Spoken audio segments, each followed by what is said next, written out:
Cole Hart had sworn never to care again until an 11-year-old girl threw herself in front of his horse and shattered every wall he'd built. Her mother was dying, her brother was screaming, and the most powerful man in Wyoming territory wanted them gone. Cole had spent 5 years running from grief, from responsibility, from anything that could hurt him again. But Lila Dawson's fierce eyes held something he couldn't ride away from, a desperate hope that maybe, just maybe, one decent man still existed in this godforsaken territory. What happened next would test whether a drifter could become the father a broken family needed, or whether some wounds run too deep to heal. If you're watching from anywhere in the world, drop your city in the comments below. I want to see how far this story travels. And if you love stories about second chances and unexpected families, you're in exactly the right place. Now, let's begin. The Wyoming territory stretched endless and indifferent under the November sky, all sage and dust and wind that cut through a man's coat like it had a personal grudge. Cole Hart rode through it the way he'd ridden through the last 5 years, alone, quiet, and committed to staying that way. His horse picked careful steps along the rutted trail that wound between rocky outcrops and scattered juniper. Cole's hat was pulled low, his collar turned up against the cold, his saddlebags light because a man who didn't plan to stop anywhere didn't need much. He'd left Cheyenne 3 days ago with winter wages in his pocket and no particular destination in mind. Just away. Always away. That's when the girl appeared. She came from nowhere, a flash of movement, a desperate scramble, and suddenly she was there in the middle of the trail, thin arms spread wide, face tilted up toward his horse with an expression that was equal parts terror and defiance. Cole's gelding snorted and shied. Cole pulled back hard on the reins, the leather biting into his palms. "What the hell? Please!" The word came out strangled, breathless. "Please, mister, I need help." She couldn't have been more than 11, all sharp elbows and tangled brown hair, wearing a dress that had been patched so many times it was hard to tell what the original fabric had been. Her face was streaked with dirt and something darker, dried blood, Cole realized with a cold twist in his gut. "Step aside, kid," he said, his voice flat. He'd learned the hard way that getting involved in other people's troubles was a mistake he couldn't afford to make twice. "My mama's dying." The girl's voice cracked but didn't break. She took a step closer, her small hands reaching up toward his stirrup. "Please." Everyone else, they all said no. They're all too scared. "But you're a stranger. You don't know. You could—" I said step aside. But she didn't. She grabbed his boot instead, her fingers thin and desperate, her eyes locked on his with a ferocity that reminded him of a cornered animal, something wild and wounded and absolutely refusing to give up. "She fell," the girl rushed on, words tumbling over each other. "From the roof. She was trying to patch the hole before winter and she fell, and there's blood everywhere, and Mason won't stop screaming, and I tried to stop the bleeding, but it won't stop, and the doctor won't come out here anymore because we can't pay, and—" "Kid," Cole's voice came out harder than he intended. "I can't help you." "Yes, you can." She pulled herself up straighter, lifting her chin in a way that was probably meant to look brave but just made her look impossibly young. "You got a horse, you got supplies. You ain't from here, so you don't owe nobody nothing. You could—" "Listen to me." Cole leaned down, making sure she could see his face, see the certainty there. "Whatever's happening to your mama, I'm sorry, but I don't get involved. I don't help. I keep riding. That's what I do. Now let go of my boot." For a long moment she just stared at him. Then something shifted in her expression, not defeat exactly, but a kind of terrible understanding, like she'd seen this particular brand of abandonment before. "Okay," she whispered. Her hands fell away from his boot. "Okay." She stepped back from the trail, her thin shoulders hunched against the wind, and Cole told himself to ride on. Told himself that whatever tragedy was unfolding in this corner of nowhere, it wasn't his problem, couldn't be his problem. He'd already lost everyone he'd ever cared about. His wife, his son, his whole goddamn life burned down to ash 5 years ago in a fever outbreak that took them both within 3 days of each other. He'd spent every day since then making sure he'd never have to feel that kind of loss again. The only way to do that was to never care, never stop, never let anyone need him. Cole nudged his horse forward, and that's when he heard it, a sound that cut through the wind like a knife. high and thin and absolutely inconsolable, a child screaming. His hands tightened on the reins. He didn't look back. The screaming continued somewhere in the distance, raw and terrified and utterly alone. Not my problem, not my responsibility. But his horse had stopped moving. Cole's jaw clenched so hard it hurt. God damn it, he breathed. He turned in the saddle. The girl was still standing there in the middle of the trail, watching him with those fierce, desperate eyes. Not crying, not begging anymore, just watching. Cole had spent 5 years running from moments exactly like this, from chances to care, from opportunities to fail someone again. But something about this girl's silence was worse than her pleading had been, like she'd already accepted that the world was full of men who rode on by, like she was just waiting for him to prove her right. The screaming in the distance intensified. A little boy, Cole realized. Young, maybe 3 or 4 years old, screaming like the world was ending. Son of a bitch! Cole yanked his horse around, harder than necessary. Where? The girl's eyes went wide. For a second she just stared, like she couldn't quite believe what she'd heard. Then she was running, her worn boots kicking up dust, leading him off the main trail toward a narrow track that wound between rocky hills. "Half a mile," she called back over her shoulder. "Our ranch. It's not much, but I don't care what it looks like." Cole kept his horse at a steady walk behind her. "I care about what I'm walking into. Who else is there?" "Just Mason, my little brother. He's 4, and Mama." The girl stumbled over a rock but caught herself without breaking stride. "Papa died last winter. Pneumonia. So it's just us now." Just us. 3 people alone on a failing ranch in the middle of nowhere, with winter coming and a woman bleeding out from a fall. Cole's instinct screamed at him to turn around, but his horse kept following the running girl, and he didn't pull on the reins. The ranch appeared around a bend in the trail like a ghost of better times. A small house, weathered gray by wind and sun. A barn with a sagging roof, corrals that had seen better days. The whole place had the exhausted look of a battle slowly being lost. Fences mended with whatever scraps were available, equipment that should have been replaced years ago, gardens trampled by something larger than rabbits. The screaming was coming from inside the house. The girl didn't slow down. She burst through the front door, and Cole swung down from his saddle, looping the reins over a crooked hitching post. He grabbed his saddlebags, the ones that held the basic supplies a drifter learned to carry, and followed her inside. The smell hit him first. Blood and fear, and the particular scent of a home that had been pushed past its limits. The main room was small and dim, with a stone fireplace on one wall and a narrow staircase leading up to what must have been a loft. A pot sat cold on the cook stove. Dishes were stacked unwashed in a basin. And in the corner, on a narrow bed that looked like it had been dragged down from upstairs, was the woman. She was pale, too pale, and unconscious, her breathing shallow and ragged. Blood had soaked through the blanket someone had pressed against her side, dark and spreading. Her dress was torn, her face bruised, her auburn hair matted with sweat and dirt. Next to the bed, a little boy sat curled into a ball, his hands pressed over his ears, screaming and screaming and screaming. "Mason, stop!" The girl dropped to her knees beside him, her voice desperate. "Mason, please. I brought help. It's going to be okay now." But the boy didn't stop. He just rocked back and forth, his eyes squeezed shut, his whole small body shaking. Cole set his saddlebags down and moved to the bedside. He'd seen injuries before. Cowboying was dangerous work, and he'd spent enough time in rough camps to know basic field medicine. But this was bad. The woman's side was torn open, probably from hitting something sharp on the way down. Ribs broken, maybe. Internal bleeding, possibly. "How long ago did she fall?" he asked, not looking up from his examination. 3 hours. The girl's voice was thin. "Maybe 4. I tried to stop the bleeding, but—" "You did fine." Cole pulled back the blood-soaked blanket, assessing the damage. The wound was deep, ragged, and still weeping blood despite the girl's attempts at pressure. "What's your name?" "Lila Dawson." "Lila, I need you to listen carefully.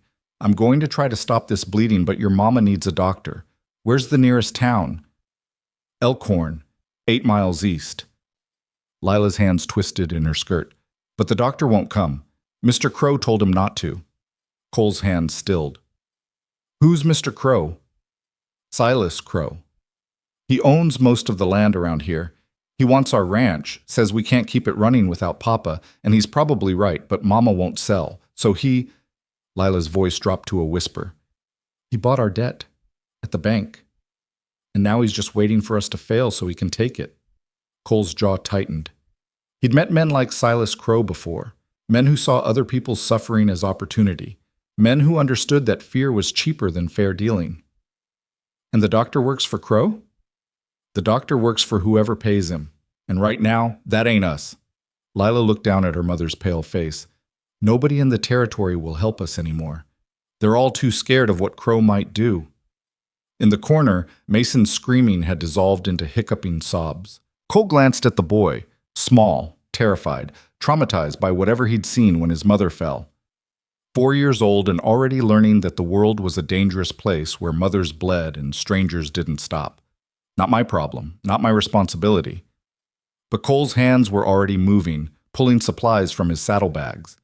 Needle and thread, whiskey for sterilization, clean cloth for bandages, the basic tools of survival that every drifter carried because you never knew when you'd be too far from help to wait for it. Lila, he said quietly, I need you to take your brother outside. This is going to be bad, and he doesn't need to see it. I can help. I'm strong enough to... I know you are. Cole met her eyes, saw the fierce competence there, the way she'd been holding this family together through sheer stubborn will. But right now, the best help you can give me is keeping Mason calm. Can you do that? Lila hesitated, then nodded. She scooped Mason up.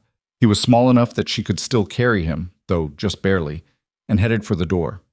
The boy's sobs muffled against her shoulder. Mister? Lila paused in the doorway, her thin frame silhouetted against the gray afternoon light. What's your name? Cole. Cole Hart. Thank you, Mr. Hart. Her voice was steady despite everything. For stopping.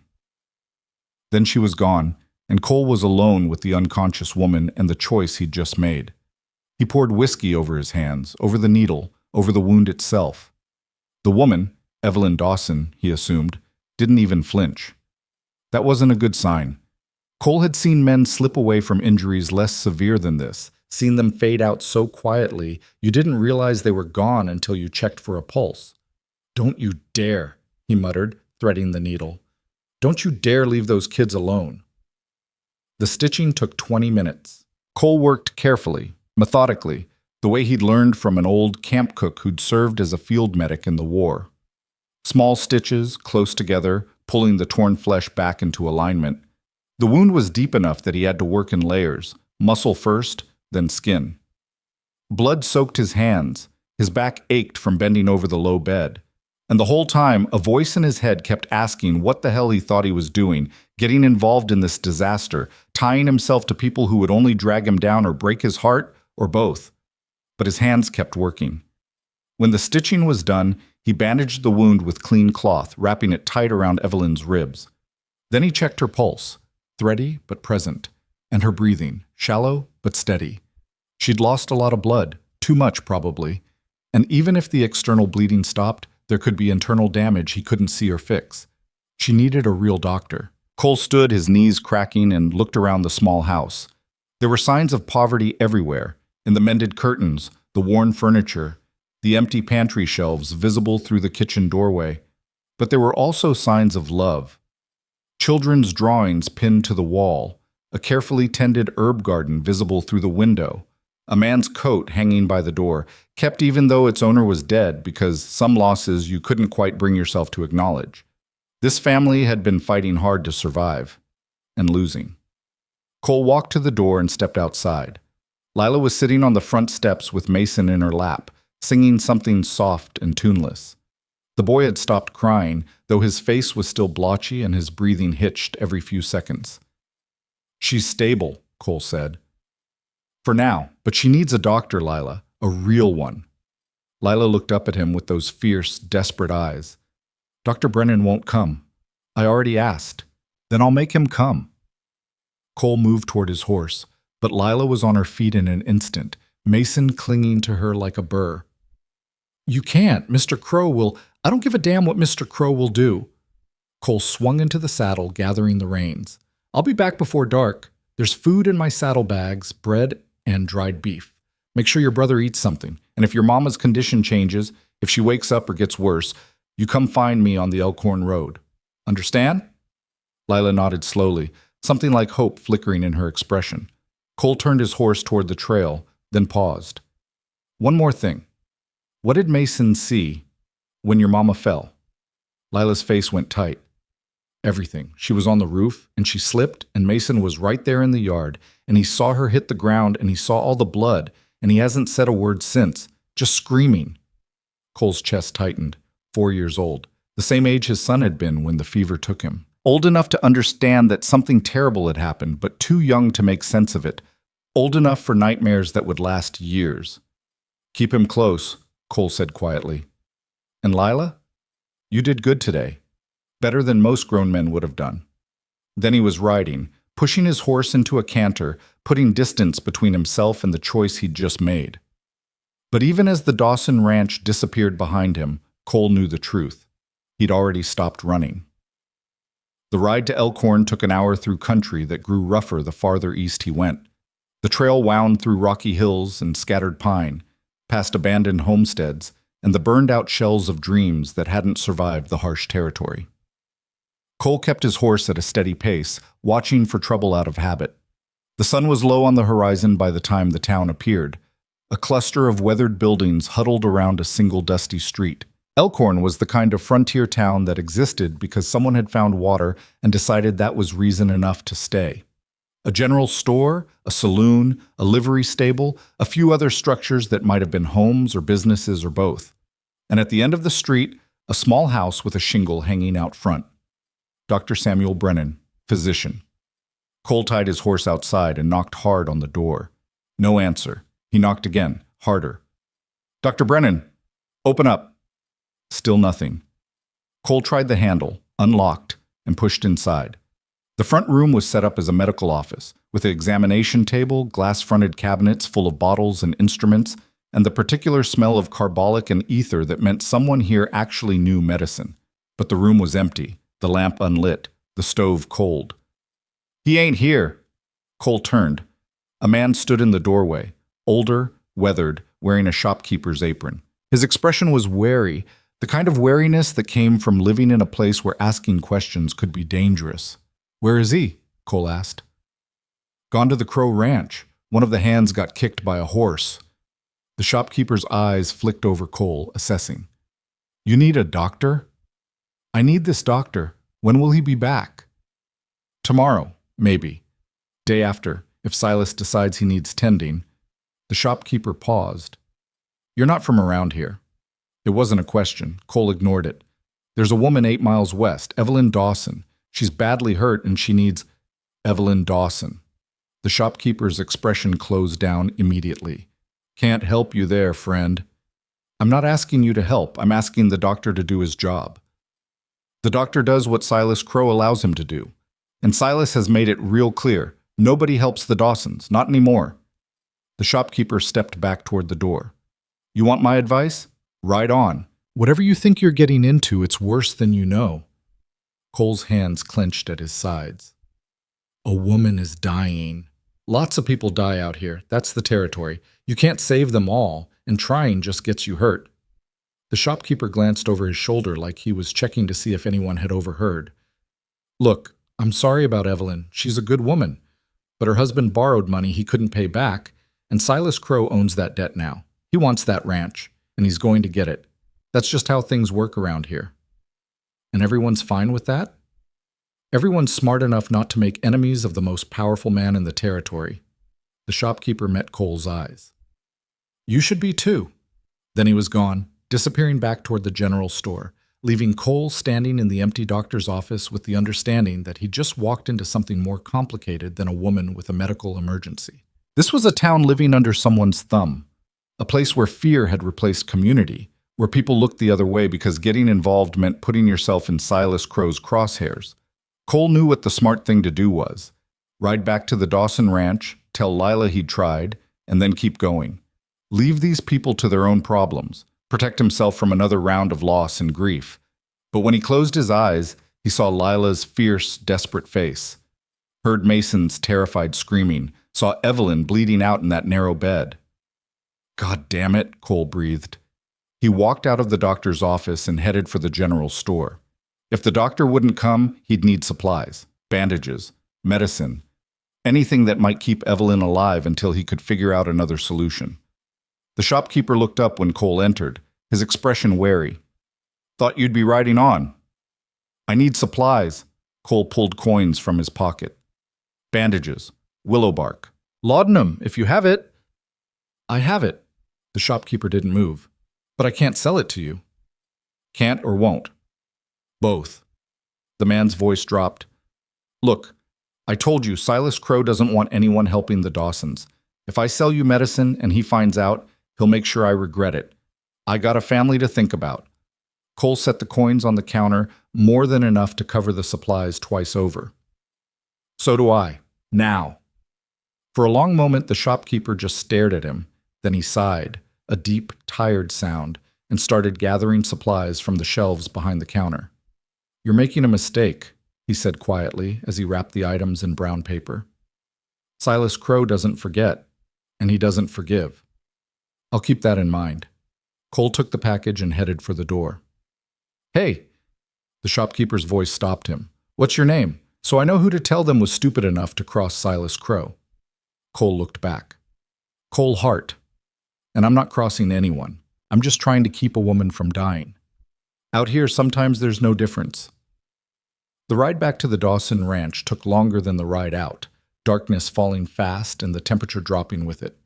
Cole kept his horse at a careful pace, the package of supplies tucked safely in his saddlebag, his mind working through the situation he'd just walked into. Silas Crow. A land baron with enough power to control who got medical care and who didn't. A man who'd bought the Dawsons' debt and was waiting for them to fail so he could claim their ranch. And a town full of people too scared to help. Cole had seen this kind of thing before. Men who accumulated power in lawless places, who used fear and intimidation to get what they wanted. Men who understood that out here, far from courts and laws and civilized consequences, strength was the only thing that mattered.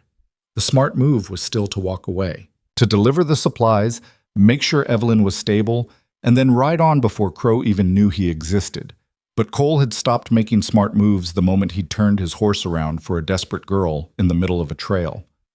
The Dawson Ranch appeared in the darkness, a single lamp burning in the window like a fragile promise. Cole dismounted and carried the supplies inside. Lila was sitting beside her mother's bed, her hand wrapped around Evelyn's. Mason was curled up asleep on a pallet near the fireplace, his face blotchy from crying. The house was cold. The fire had burned low, and too quiet. How is she? Cole asked softly. The same. She hasn't woken up. Lila looked up at him, her face pinched with exhaustion. The doctor wouldn't come. The doctor was at the Crow Ranch. Cole set the supplies down and moved to check Evelyn's pulse. Still weak, but steady. But I brought what I could. He built up the fire first, then made willow bark tea to help with fever and pain, assuming Evelyn woke up enough to drink it. He checked the bandages, relieved to see that the bleeding had stopped. Then he gave Lila a small bottle of laudanum with strict instructions on dosing if her mother woke in pain. You should sleep, he told the girl. I'll watch her tonight. Lila shook her head. I can't. What if she... She won't. Not tonight. Cole pulled a chair close to the bedside. But you're no good to her exhausted. Get some rest, Lila. That's an order. Lila hesitated, then nodded. She curled up on the pallet next to Mason, pulling a thin blanket over both of them. Within minutes, her breathing had evened out into sleep.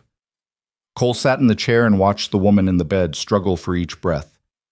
Evelyn Dawson. A widow with 2 kids and a failing ranch and a powerful enemy who wanted her gone. Every instinct Cole had told him this was a fight he couldn't win, a cause that would only end in more loss. But he didn't leave. He sat there through the long, cold night, tending the fire, checking Evelyn's pulse, listening to the wind howl around the small house. And somewhere in those dark hours, he made a decision that would change everything. He would stay until Evelyn was stable, until these kids had someone to protect them from whatever Silas Crow had planned, until the immediate crisis had passed. Just a few days, Cole told himself. Just long enough to make sure they'd be okay. It was a lie, and he knew it, but it was the kind of lie that let a broken man start caring again. And sometimes, that was enough. Dawn came cold and gray, the kind of morning that promised snow before nightfall. Cole woke stiff in the chair beside Evelyn's bed, his neck protesting the awkward angle he'd slept in. The fire had burned down to embers again, and frost traced delicate patterns across the window panes. Evelyn hadn't moved all night. Her breathing remained shallow but steady, her face still too pale, her body locked in whatever battle was happening beneath the surface. Cole checked her pulse, weak but present, and rewrapped the bandages with fresh cloth. The wound looked better than he'd expected. No infection yet, at least. Small mercies. Across the room, Lila was already awake, crouched by the fireplace and coaxing the embers back to life with practiced efficiency. Mason still slept on the pallet, one small fist curled against his chest, his face finally peaceful after yesterday's terror. "How is she?" Lila asked without turning around. "Alive." Cole stood, his joints creaking. "That's something." "That's everything." Lila fed kindling into the growing flames, her movements precise despite her exhaustion. "I got coffee if you want it. Ain't much, but it's hot." Cole accepted the tin cup she offered a few minutes later, the coffee bitter and weak but warming. He stood by the window and watched the gray light spread across the ranch. The sagging barn, the patched fences, the corrals empty of livestock except for a single skinny milk cow and a few chickens scratching in the frozen dirt. "Your father kept cattle?" he asked. 20 head when he was alive, good breeding stock." Lila's voice was matter-of-fact, like she was reciting facts that had stopped hurting through sheer repetition. But after he died, Mama couldn't manage the ranch and the herd both. Had to sell most of them just to pay for the funeral and make it through winter. Now we're down to Bessie and the chickens, and that's about it. Cole studied the ranch with a cowboy's eye, cataloging the damage. Fences that wouldn't hold cattle even if they had any. A barn roof that needed replacing before the snow load brought it down. A well that looked like it might be running dry. Every surface showed neglect, not from laziness, but from simple lack of resources. One woman and 2 children couldn't maintain a working ranch, no matter how hard they tried. "What about the neighbors?" he asked. "When your father was alive, did they help each other out, share work?" "Used to." Lila poured herself coffee, her small hands wrapped around the cup for warmth. "But after Papa died, and Mr. Crow bought our debt, everyone stopped coming around. Mama said it was because they were scared. Said Mr. Crow made it clear that anyone who helped us would be making an enemy of him. And that was enough? Fear of one man?" Lila looked at him with eyes too old for her face. "You don't know Mr. Crow. He owns half the territory, the bank, the lumber mill, most of the good grazing land. If he decides you're a problem, he can make sure you can't get credit, can't sell your cattle, can't buy supplies. He can strangle you slow without ever breaking a law." Cole had met men like that before. Men who understood that in places where the law was thin and far away, economic power was just as effective as violence. Maybe more effective because it was harder to fight back against. "How much is the debt?"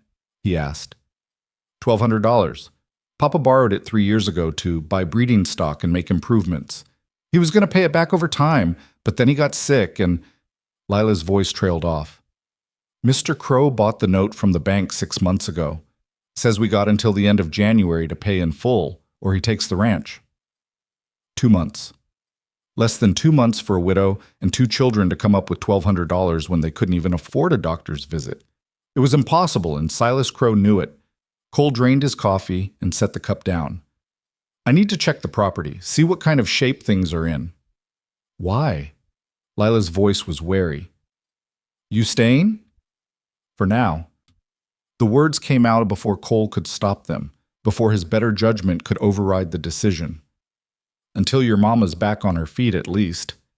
Something flickered in Lila's expression. Hope, maybe, or just the fragile relief of not being completely alone.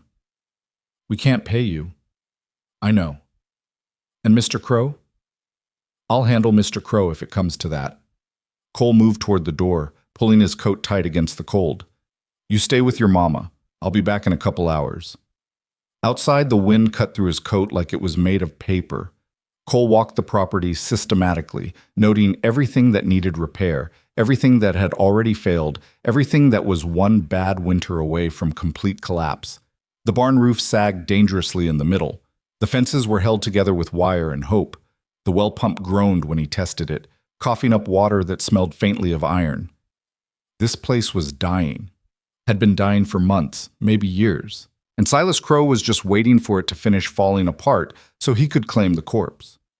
Cole found himself in the barn, studying the empty stalls and the broken equipment stacked in corners. A wagon with a cracked axle, harnesses that needed mending, tools gone rusty from disuse. Everything spoke of a family that had run out of time and resources and hope. But the barn itself was solid. Good bones, even if the roof needed work. And the land, Cole had seen enough of it on his ride in to know it was decent grazing country. Water access, natural windbreaks. If someone put in the work, this ranch could support a family, maybe even thrive. The question was whether Cole was willing to be that someone. He was still standing in the barn when he heard the horses. 3 riders came up the trail from the east, moving at an easy pace that said they had all the time in the world. Cole stepped into the barn doorway and watched them approach. 2 were ranch hands, young, hard-faced, the kind of men who worked for wages and didn't ask questions. The third was older, better dressed, sitting his horse with the confidence of a man who knew he owned everything he could see. Silas Crow. Had to be. Cole waited as they rode into the yard. Crow pulled up first, his eyes moving over the property with the satisfied look of a man counting assets he already considered his. He was in his 50s, well-fed, wearing a coat that cost more than most cowboys made in a year. His face had the weathered look of someone who'd spent time outdoors, but his hands were soft. A desk man now, even if he'd started as something else. You must be the stranger. Crow's voice was smooth, almost friendly. Heard you were causing trouble in town yesterday. Wasn't trying to cause trouble, just looking for a doctor. For Evelyn Dawson. Crow shifted in his saddle, settling in like he was preparing for a conversation. How is she? Alive. No thanks to your doctor. My doctor was tending to an injured employee. That's his job. Crow smiled, but it didn't reach his eyes. I'm afraid Mrs. Dawson's situation is unfortunate, but it's not my responsibility to provide medical care for people who can't afford to pay for it. Cole's hands clenched at his sides. You made sure the doctor wouldn't come, even if she could pay. I made sure the doctor understood his priorities. There's a difference. Crow's gaze flicked to the house, then back to Cole. I don't believe we've been introduced. Silas Crow. I own most of the productive land in this territory. Cole Hart. I don't own anything. A drifter, then. Crow nodded, like this confirmed something. Let me guess. Lila threw herself in front of your horse with some desperate story, and you made the mistake of feeling sorry for her. Now you think you're going to help this family hold on to a ranch they can't possibly maintain. I think I'm going to make sure a woman doesn't die because you're too cheap to let a doctor do his job. One of the ranch hands shifted in his saddle, his hand moving toward his belt. Crow held up a finger, and the man went still. Let me explain something to you, Mr. Hart. Crow's voice remained pleasant, conversational. This ranch has been failing for 2 years. John Dawson was a good man, but a poor businessman. He borrowed money he couldn't repay, made improvements that didn't increase productivity, and left his widow with a debt she has no hope of clearing. I bought that debt as a business investment, and in 2 months, this property will belong to me. That's not cruelty. That's economics. Economics that require making sure a widow can't get medical care? I don't require anything. I simply don't interfere with the natural course of events. Crow gathered his reins. Mrs. Dawson made her choices. She could have sold to me months ago for a fair price. She could have accepted my offer to forgive the debt in exchange for the property. Instead, she chose to struggle on, dragging her children deeper into poverty with her. That's not my fault. Cole took a step forward. You know she can't pay that debt. You're just waiting for her to fail. I'm waiting for her to accept reality. Crow's pleasant expression finally cracked, showing something harder underneath. This is my territory, Mr. Hart. I built it from nothing. I brought order and prosperity to a lawless wilderness, and I don't appreciate drifters showing up and interfering in matters they don't understand. I understand plenty. Do you? Crow leaned forward in his saddle. Do you understand that if you stay here, you're making yourself my enemy? Do you understand what that means in a place where I control access to credit, supplies, and employment? Where the sheriff is on my payroll and the judge owes me favors? Sounds like you've built yourself a comfortable little kingdom. I've built stability, something this territory desperately needed. Crow straightened. I'm going to give you the same advice I give every well-meaning fool who tries to interfere in my business. Ride on. Today. Before you find out exactly how much power I have out here. Cole met his eyes and didn't blink. I'll leave when I'm ready, not before. For a long moment, Crow just stared at him. Then he smiled, a cold, thin expression that held no humor at all. Your choice, Mr. Hart. But don't say I didn't warn you. He turned his horse. Come on, boys. Let's leave Mr. Hart to his good deed. He'll learn soon enough.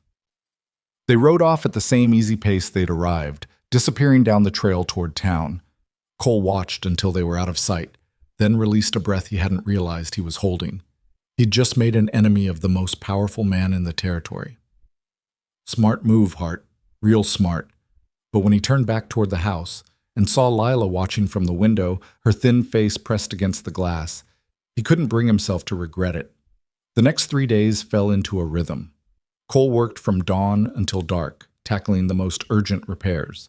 He patched the barn roof with scavenged lumber and tar paper, shored up the fences with whatever materials he could cobble together, fixed the well pump so it didn't sound like it was dying with every stroke.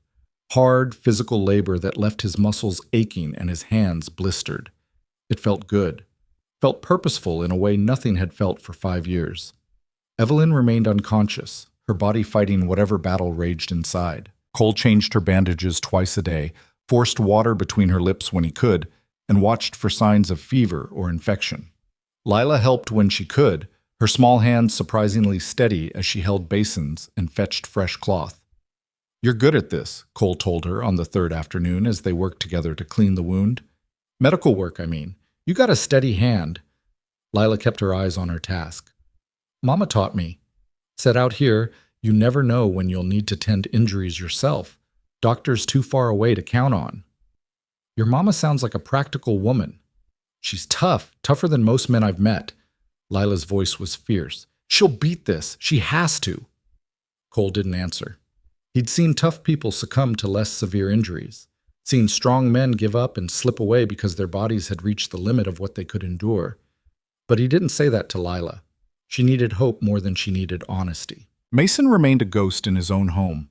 He followed Lila everywhere, silent and wide-eyed, flinching at sudden movements and loud noises. He wouldn't go near his mother's bedside, wouldn't speak, wouldn't eat unless Lila coaxed him. The trauma of seeing his mother fall had locked him somewhere deep inside himself. On the fourth morning, Cole found the boy standing in the yard, staring at the barn with an expression of absolute terror on his small face. What's wrong? Cole asked, crouching down to Mason's level. Mason didn't answer. He just pointed at the barn with a shaking hand. Cole followed his gaze and understood. The barn was where the horses were kept, and Mason's father had died working with horses, teaching them, training them, until one kicked him in the chest hard enough to crack ribs that punctured a lung. Pneumonia had finished what the injury started. Now this 4-year-old boy looked at horses and saw death. You're scared of them, Cole said quietly. It wasn't a question. Mason's silence was answer enough. Cole stood and studied the boy. Trauma this deep didn't heal quick. Might not heal at all without help. But standing here frozen with fear wasn't helping either. Come with me, Cole said, holding out his hand. Mason shrank back, shaking his head violently. I'm not going to make you do anything you don't want to do. Just come with me, please. After a long moment, Mason took his hand. His small fingers were ice cold despite the relative warmth of the morning. Cole led him to the barn slowly, letting Mason set the pace. When they reached the doorway, the boy froze again, his whole body rigid with fear. It's okay, Cole said softly. We're just going to look, that's all. Cole's gelding stood in the nearest stall, munching hay with the placid indifference of a well-fed horse. He was an old campaigner, steady, calm, the kind of horse that didn't spook easy. His name's Dusty, Cole said. Had him for 3 years now. He's about the laziest horse in Wyoming territory. See how he's just standing there? That's what he does most of the time. Stands around, eats, complains when I ask him to work. Mason didn't look convinced, but he hadn't run away either. That was progress. Horses aren't mean, Mason. They're just big and strong, and sometimes they get scared just like we do. When they get scared, sometimes they hurt people by accident, like what happened to your papa. Cole kept his voice low and even. But most of the time, if you're careful and calm around them, they're the gentlest creatures in the world. Mason's grip on Cole's hand tightened. You don't have to touch him. Don't even have to come close. But I want you to see that he's just an animal. Just a big, dumb, hay-eating animal who wouldn't hurt a fly on purpose. They stood there for a long time, Mason watching Dusty eat, his small body gradually relaxing. When a sparrow flew into the barn and Dusty didn't even twitch, Mason's shoulders lowered a fraction. See, Cole said. Nothing to be afraid of. That was a lie, of course. There was plenty to be afraid of. Horses were dangerous if you didn't know what you were doing. Life was dangerous. People fell off roofs and died of pneumonia and left their children behind to figure out how to survive. But fear couldn't run your life. Cole knew that better than most. They left the barn together, Mason still silent, but walking a little taller. It wasn't much, but it was something. That evening, as Cole was repairing a section of fence near the house, he saw riders approaching from the west. 3 of them this time, moving fast. Not Crow. These were working cowboys, their clothes dusty and worn, their horses lathered like they'd been pushed hard. Cole set down his tools and moved toward the house. Lila, get inside. Take Mason. She appeared in the doorway immediately, her face tight with worry. Who is it? Don't know, but I don't like the look of it. The riders pulled up in the yard, their horses blowing hard. The lead rider was young, maybe 20, with a cocky set to his shoulders that said he was used to people getting out of his way. You Cole Hart? He called out. Depends on who's asking. Name's Travis. I work for Mr. Crow. The young man's hand rested casually on the gun at his hip. He sent us with a message. I'm listening. Mr. Crow wants you to know he's a reasonable man. He understands you thought you were helping when you stayed here, but the help ain't needed anymore, and it's time for you to move on. Cole crossed his arms. Mrs. Dawson might disagree. Mrs. Dawson ain't in a position to disagree with much of anything, seems like. Travis grinned, showing teeth. Point is, Mr. Crow's being generous. He's offering you $100 to leave today, cash money.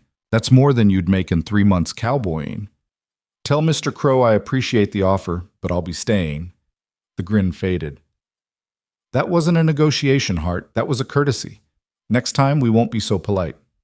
Next time, I won't be either. Travis's hand tightened on his gun, but one of the other riders, older, with more sense, grabbed his arm. Come on, we delivered the message. Let's go. They rode off, leaving dust and implied threats hanging in the air. Cole watched them go, his jaw tight. This was escalating. Crow had tried reason, tried intimidation, and now he was trying bribery. When that failed, and it would fail, things would get uglier. Cole should leave. Should take the smart path and put distance between himself and this disaster before Crow decided to make his point with violence instead of words. But when he turned back to the house, Lila was standing in the doorway, her thin arms wrapped around Mason, her eyes fixed on Cole with an expression that held both fear and desperate hope. You're really staying? She asked quietly. Cole looked at her, this 11-year-old girl who'd been forced to be the adult in her family, who'd been holding everything together through sheer stubborn will, who'd thrown herself in front of a stranger's horse because she had no other options left. Yeah, he said, I'm really staying. That night, Evelyn's fever broke. Cole was dozing in the chair when he heard it, a soft, pained intake of breath that was different from the shallow breathing she'd maintained for days. He was on his feet immediately, lamp in hand, bending over the bed. Evelyn's eyes were open, clouded with pain and confusion, but open. Easy, Cole said softly. Don't try to move. You've been hurt. Her lips moved, but no sound came out. Cole lifted her head gently and pressed a cup of water to her mouth. She managed a few sips before falling back. exhausted. Where? Her voice was barely a whisper. Where are my children? Sleeping. They're fine. You're all fine. Evelyn's eyes found his face, struggling to focus. Who are you? Cole Hart. Your daughter found me on the trail, asked me to help. Lila. The word came out with relief and worry mixed together. She's too young to... She's exactly old enough to save your life. She did everything right. Cole adjusted the blanket around Evelyn's shoulders. You need to rest now. We can talk in the morning. But Evelyn's hand shot out, surprisingly strong despite her weakness, and grabbed his wrist. Crow, Silas Crow, he'll... I know about Crow, and I'm handling it. No! Her grip tightened. You don't understand. He'll hurt you. He hurts everyone who helps us. You need to leave before... Mrs. Dawson, Cole's voice was firm but gentle. I'm not leaving. Not until you're well enough to handle things yourself. And maybe not even then. Evelyn stared at him for a long moment, her eyes searching his face for something. Truth, maybe, or trustworthiness, or just the simple fact that he was still there when everyone else had abandoned her family. Why? She whispered. It was a good question. Cole wasn't sure he had a good answer. Or maybe he had too many answers, all tangled up with grief and guilt and the memory of his own family that he couldn't save. Because your daughter asked, he said finally, and because it's the right thing to do. Evelyn's eyes drifted closed, but her grip on his wrist didn't loosen. Thank you. Then she was asleep again, her breathing deeper and more natural than it had been in days. Cole gently freed his wrist and settled back into the chair. Through the window, he could see the first hint of dawn touching the eastern sky. Another day coming, more work to be done, more threats from Crow to deal with, more reasons to leave that he would ignore. Cole had spent 5 years running from any situation that might require him to care about someone, running from responsibility, from attachment, from the risk of loss. But sitting in this cold house, watching over a family that had every reason to give up but hadn't, Cole realized something important. He was done running. Whatever came next, whatever Silas Crow had planned, whatever battles lay ahead, Cole would face it here. Not because he was brave, but because these people needed him. And maybe, just maybe, he needed them too. Outside, the sun climbed higher, burning off the morning frost. The ranch woke slowly, chickens clucking, Bessie the cow lowing for her morning milking, the wind rattling loose boards that still needed fixing. And Cole Hart, who'd sworn never to care about anyone again, sat vigil over a stranger's bedside and felt something he hadn't felt in 5 long years. Purpose. Evelyn's recovery came in small, hard-won increments. By the end of the first week, she could sit up for short periods without the room spinning. By the second, she could take a few steps with Lila's support, though the pain in her side made her gasp and her face go white. Cole watched her struggle with the same fierce determination her daughter possessed, refusing help she clearly needed, pushing herself harder than was wise. You're going to tear those stitches, he told her one afternoon as she attempted to walk to the kitchen unassisted. I've been lying in that bed for 2 weeks. Evelyn's voice was thin but stubborn. My children need me. The ranch needs me. I can't afford to be an invalid.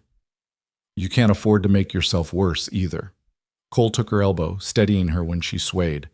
Let yourself heal. The ranch isn't going anywhere. Evelyn laughed, a bitter sound. That's exactly what I'm afraid of, that Crow will take it while I'm too weak to fight back. She wasn't wrong to worry.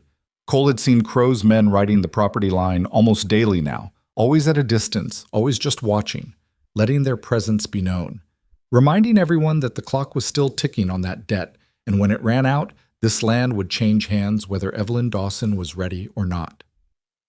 Cole had been making his own preparations. He'd ridden into Elkhorn twice more for supplies, paying cash and keeping his interactions brief. The town had a suffocated feel to it, like everyone was holding their breath, waiting to see what Silas Crow would do about the stranger who'd ignored his warnings. The shopkeeper sold Cole what he needed but wouldn't meet his eyes. The blacksmith did work on some tools but refused payment, like accepting money would make him complicit in whatever was coming. Only the bartender at the saloon was willing to talk, and even then, only when no one else was listening. You've got guts, I'll give you that, the man had said, pouring Cole a whiskey he hadn't asked for. Stupid guts, but guts nonetheless. just trying to help a family in need.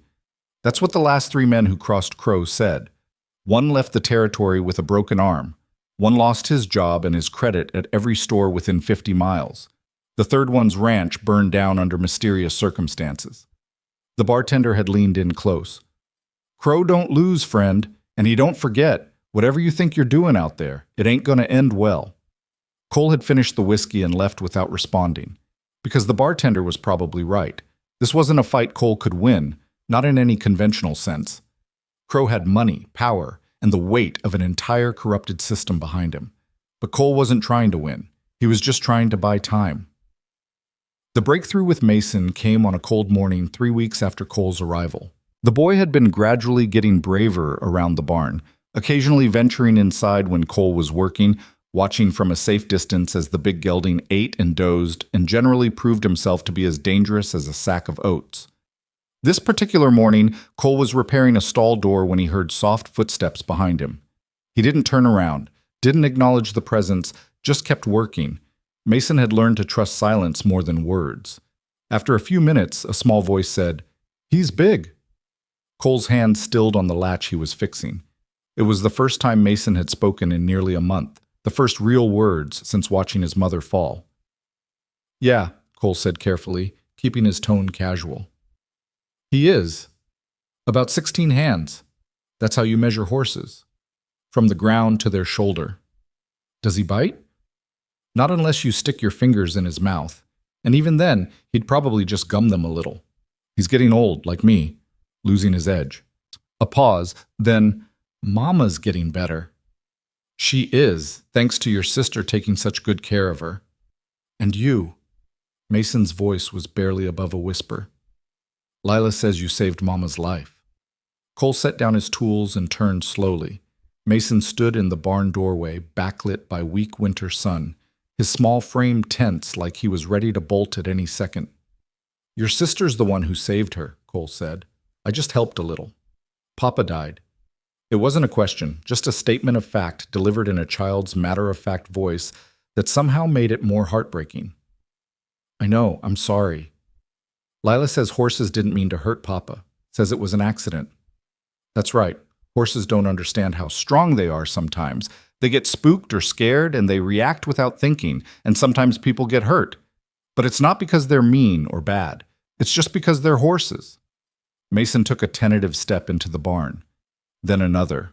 His eyes were fixed on Dusty, who had his head down in the feed trough and was making contented munching sounds. "Can I touch him?" Cole's chest tightened. This was a moment that could go either way, could help Mason overcome his fear or reinforce it if something went wrong. He studied his horse, gauging Dusty's mood. The gelding was relaxed, full-bellied, showing no signs of agitation. "Come here," Cole said quietly. "Slow. And stay beside me." Mason crossed the barn with careful steps, his breathing quick and shallow. When he reached Cole's side, Cole took the boy's hand, so small it disappeared completely in his calloused palm, and guided it toward Dusty's shoulder. "Touch right here, on his neck. Firm but gentle. Let him know you're there." Mason's hand trembled as it made contact with warm horseflesh. Dusty shifted slightly and Mason jerked back, but Cole kept his hand steady. "It's okay. He's just adjusting his weight, see? He doesn't care that you're here. You're too small to worry about." Slowly, Mason relaxed. His palm flattened against Dusty's neck, feeling the solid warmth, the coarse texture of winter coat. And something shifted in his expression, wonder replacing fear, curiosity edging out trauma. "He's soft," Mason breathed. "He's a good horse, patient, the kind who takes care of people who take care of him." They stood like that for several minutes, Mason's hand on the horse, Cole's hand on Mason's shoulder, the barn quiet except for Dusty's rhythmic chewing. It wasn't a cure for the boy's fear, wasn't a magic solution to the trauma he'd experienced, but it was a start. When they walked back to the house together, Mason's steps were lighter, and that night, when Evelyn asked him about his day, he answered in full sentences for the first time since she'd woken up. "I touched Mr. Hart's horse, Mama. His name is Dusty, and he's real gentle, and Mr. Hart says maybe I can help brush him tomorrow if I want." Evelyn's eyes found Cole's across the small kitchen, and in them he saw gratitude so deep it made his throat tight. But the fragile peace couldn't last. 3 nights before the debt deadline, Cole woke to the smell of smoke. He was out of his bedroll and moving before his mind fully processed what was happening. The barn. Something was burning. He grabbed his boots, shoved his feet into them, and burst out of the small room off the kitchen where he'd been sleeping. The yard was lit with an orange glow. Not the barn, the haystack. The precious winter feed they'd been carefully rationing was engulfed in flames, the dry hay burning with terrifying speed. "Lila!" Cole shouted. "Get your mother and brother to the well house. Now!" He didn't wait to see if she obeyed. He was already running toward the haystack, assessing the situation. The fire was too big to fight alone, and it was spreading. Sparks drifting on the wind toward the barn, toward the house, toward everything this family had left. Cole grabbed a bucket and started hauling water from the well, throwing it on the flames. It was useless. He knew that, but he couldn't just stand there and watch everything burn. Not after 3 weeks of work. Not after... Heart! He spun. A figure on horseback was silhouetted against the flames. Then another.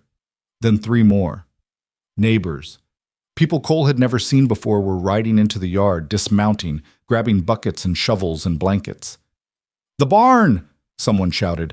"We can save the barn if we stop the spread." They formed a line, passing buckets of water, beating at spot fires with wet blankets, creating a fire break between the haystack and the buildings. Cole worked alongside them, his lungs burning from smoke, his arms aching from the endless cycle of hauling and throwing water. It took 2 hours to get the fire under control. The haystack was a total loss, just smoking ash and the acrid smell of burned fodder. But the barn was safe. The house was safe. And standing in the yard in the pre-dawn darkness, blackened with soot and exhausted, were 8 neighbors who'd ignored Silas Crow's threats to help the Dawsons in their moment of need. Cole recognized the shopkeeper from town, a rancher named Webb who owned land to the south, a woman named Sarah Chen who ran a small horse operation, others whose names he didn't know but whose presence spoke volumes. "That was no accident," Webb said, breathing hard. "Someone set that fire deliberately." "Crow," Sarah Chen spat the name like a curse. "Had to be. He's been escalating for weeks." The shopkeeper wiped soot from his face. "We all know it, but knowing and proving are different things, and Crow's too smart to leave evidence." "So he just gets away with it?" Lila's voice cut through the conversation. She stood in the doorway of the house, her mother leaning heavily on her shoulder, both their faces pale in the firelight. "He tries to burn us out and nobody does anything?" "We're doing something now," Webb said quietly. "We're here, and that counts for something." "Does it?" Evelyn's voice was weak but steady. "Tomorrow he'll make sure you all pay for this. He'll call in debts, cut off credit, make your lives hell just for helping us. That's how he works. That's why nobody helped before." "Maybe," Sarah Chen crossed her arms. "Or maybe we're all just tired of being scared. Maybe watching you fight alone for months while we hid behind closed doors finally got to be too much." "I've been telling people for years that Crow's going too far," the shopkeeper added. "But nobody wants to be the first to stand up to him. Nobody wants to be the example he makes. But Hart here, he's not from around here. He doesn't owe Crow anything, and he stood up anyway." All eyes turned to Cole. He shifted uncomfortably. "I just did what needed doing." "You did what the rest of us should have done months ago," Webb said. "And maybe watching a stranger show more courage than folks who've lived here for decades finally shamed some sense into us." Evelyn stepped forward, wincing with the movement. "I appreciate this. More than I can say. But the debt comes due in 3 days. Even with all of you here, I don't have $1,200. And when Crow takes this ranch, there's nothing any of us can do about it. The law's on his side." "Maybe the law," Sarah Chen said slowly. "But what about public pressure? What about making this so visible, so public that Crow can't just sweep it under the rug?" "What are you suggesting?" Cole asked. "The debt payment is due at the bank in Elkhorn. Public transaction. Lots of witnesses." Sarah's eyes gleamed in the dying firelight. "What if all of us showed up? What if we made it clear that we're watching, that we're standing with the Dawsons? Crow's power depends on people being too scared to unite against him. But if we show him that fear's breaking down, he'll retaliate," the shopkeeper warned, "against all of us. Probably, but there's strength in numbers. He can't destroy all of us without destroying the whole territory's economy. And even Crow's not that reckless. Sarah looked around at the assembled group. What do you say? Are we done being scared? There was a long silence. Cole could see the calculation happening in each person's face, weighing risk against conscience, fear against the chance to finally push back against a man who'd held this territory in his grip for too long. Webb spoke first. I'm in. Me too, Sarah said. One by one, the others nodded. Not enthusiasm exactly, but determination. The kind of grim resolve that came from making a hard choice and committing to see it through. The shopkeeper was the last to agree. All right, but we do this smart. We don't make threats. We don't give Crow any excuse to call in the law against us. We just show up, stand together, and make it clear that the Dawsons have support. That still doesn't solve the money problem, Evelyn said quietly. Even with all of you there, I can't pay a debt I don't have money for. Cole had been thinking about this, turning over the problem in his mind while he worked, while he kept watch, while he planned for a confrontation that seemed increasingly inevitable. How much can you pay? He asked Evelyn. Maybe $300. I've been selling off everything I can, saved every penny, but it's not even a quarter of what I owe. 300 is a start. Cole looked at Webb. The debt's to Crow directly now, right? Not the bank? Right. He bought the note 6 months ago, so it's a private transaction, which means terms can be renegotiated if both parties agree. Crow won't agree, Evelyn said. He wants the land, not the money. He will if we make him. Cole's mind was working through the angles. In front of witnesses. With half the territory watching. If Evelyn offers a good faith partial payment and requests a restructuring of the debt, Crow has two choices: accept it and look reasonable, or refuse it and show everyone exactly what kind of man he is. He'll refuse, Webb said. He doesn't care what people think. He cares about his reputation as a legitimate businessman, Sarah countered. That's why he uses economic pressure instead of outright violence. He wants to be seen as respectable, someone who plays by the rules, even if those rules are rigged in his favor. Exactly, Cole nodded. So we put him in a position where refusing makes him look like the villain, where he has to choose between his image and his greed. It's a gamble, the shopkeeper said. Everything's a gamble. Evelyn straightened despite the pain it caused. But it's a better plan than anything I've come up with. If Mr. Hart and the rest of you are willing to stand with me, I'm willing to try. They talked for another hour, working out details, making plans. When the neighbors finally rode off, the sky was starting to lighten in the east. Cole watched them go, these people who'd found their courage in the middle of the night, who'd decided that maybe community mattered more than fear. You really think this will work? Lila asked. She was standing beside him, wrapped in a blanket against the cold, her face still streaked with soot. I think it's got a better chance than doing nothing. And if it doesn't work? Cole looked down at her, this fierce, determined girl who'd thrown herself in front of a stranger's horse because she refused to give up hope. Then we'll figure something else out. That's what we do. We keep fighting. Lila nodded slowly. Then, in a small voice, thank you for staying, for not leaving like everyone else. I'm not going anywhere. The words came easier now than they had 3 weeks ago. You're stuck with me, kid. At least until your mama's well enough to kick me off the property herself. That earned him a small smile. The first real smile he'd seen from Lila since the day they'd met. The next 2 days were a blur of preparation. Cole rode into town to withdraw what money he'd saved from his wages. It wasn't much, maybe $40, but it was something. Webb organized a collection among the neighbors, quietly passing word about what they were planning, gathering support. By the morning of the deadline, they had $460, still less than half of what was owed, but enough to make the offer credible. Evelyn spent the time writing up a formal proposal, a payment schedule, terms for a restructured loan that would give her 5 years to pay off the debt at reasonable interest. It was more than fair. Any legitimate banker would have accepted it without hesitation. But Silas Crow wasn't a legitimate banker. He was a land baron who wanted the Dawson Ranch, and he'd made it clear he didn't care how he got it.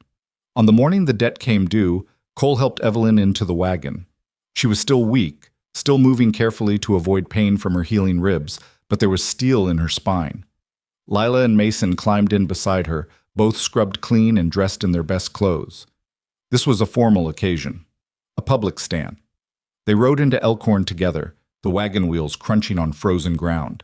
And as they approached the town, Cole saw them, neighbors on horseback, families in wagons, people on foot, all heading in the same direction, all converging on the small territorial bank where Silas Crow conducted his business. By the time they arrived, maybe 50 people had gathered in the street, silent, watchful, a wall of witnesses. Crow was already there, standing on the bank's front steps with his lawyer and two of his ranch hands. His expression was unreadable as he watched the crowd assemble, but Cole caught the flicker of calculation in his eyes. This wasn't what he'd expected. Cole helped Evelyn down from the wagon, steadying her as she found her footing. She walked toward the bank steps with her head high, Lila and Mason flanking her, Cole a half step behind. The crowd parted to let them through. "Mrs. Dawson," Crow's voice was polite, but his eyes were cold. "I see you've brought quite the audience." "I've brought witnesses," Evelyn replied. Her voice didn't shake. "To a legal transaction that concerns the entire community. The debt you owe me is a private matter." "Is it? When your methods affect every family in this territory? When your treatment of one widow sends a message to everyone else about what happens when they cross you?" Evelyn pulled the envelope from her coat pocket. "I'm here to make a payment on my debt and request restructuring of the loan terms." Crow didn't take the envelope. "The debt is due in full today. Those were the terms you agreed to. Terms you imposed after buying the debt from the bank. Terms designed to be impossible to meet." Evelyn's voice carried across the silent street. "I'm offering you $460 as a good faith payment, along with a proposal for a 5-year repayment schedule at 6% interest. It's a fair offer, more than fair." "I don't want your money, Mrs. Dawson. I want the land, as is my legal right when you default on this debt." "Legal, maybe. But is it right?" Webb stepped forward from the crowd. "We all know what you've been doing, Silas. The intimidation, the threats, telling the doctor not to treat her, burning her haystack in the middle of the night." "I have no idea what you're talking about." Crow's expression didn't change. "If Mrs. Dawson had an accident with her hay storage, that's unfortunate but hardly my responsibility." "Nothing's ever your responsibility, is it?" Sarah Chen moved to stand beside Webb. "You just benefit from other people's misfortune. Make sure they fail and then swoop in to claim what they built." "I'm a businessman. I make investments and I expect returns." Crow's voice hardened. "If you good people have a problem with how commerce works, take it up with the territorial legislature. But don't stand in my way when I'm conducting a legal transaction." "Then conduct it legally," Evelyn said. "Accept my payment. Negotiate in good faith. Show everyone here that you're the reasonable businessman you claim to be." For a long moment, Crow just stared at her.